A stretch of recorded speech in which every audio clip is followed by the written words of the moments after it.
తెలంగాణ రాష్ట్ర ప్రభుత్వ ఉద్యోగులకు కొత్త పీఆర్సీకి సంబంధించి ప్రభుత్వం ఎటువంటి అప్డేట్ ఇంకా ఇవ్వలేదండి. సో ఖచ్చితంగా కాంగ్రెస్ ప్రభుత్వం అధికారంలోకి వచ్చిన వెంటనే ప్రభుత్వ ఉద్యోగులకు సంబంధించి కొత్త పీఆర్సీని త్వరగతిన వీలైనంత త్వరగా అమలు చేస్తామని చెప్పడం జరిగింది. సో అయితే 40% ఫిట్మెంట్తో పీఆర్సీ అమలు చేయాలని చెప్పేసి రాజగోపాల్ డిమాండ్ చేశారు. సో 40% ఫిట్మెంట్తో కొత్త పీఆర్సీ వేయాలని ఎస్టీయూ జిల్లా ప్రెసిడెంట్ రాజగోపాల్ డిమాండ్ చేశారు.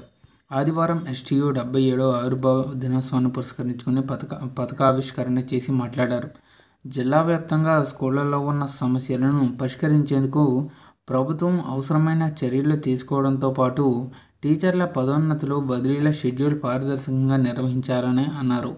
అలాగే పెండింగ్లో ఉన్నటువంటి 4 డిఏలు, PRC arrears, medical bills, surrender bills, GPF part final bill తక్షణమే వీటన్నిటిని విడుదల చేయాలని కోరడం జరిగింది. సో కాబట్టి ప్రభుత్వ ఉద్యోగులకి సంబంధించి మరీ ముఖ్యంగా ఉన్నటువంటి ఈ పెండింగ్లో ఉన్నటువంటి ఇష్యూస్ అన్నీ కూడా క్లియర్ చేసి ప్రభుత్వ ఉద్యోగ ఉపాధ్యాయులకు పెండింగ్లో ఉన్నటువంటి అన్ని రకాల అలవెన్స్లను కూడా బిల్లులను కూడా క్లియర్ చేసే విధంగా చర్యలు తీసుకోవాలని చెప్పేసి ప్రభుత్వాన్ని అడుగుతున్నారండి.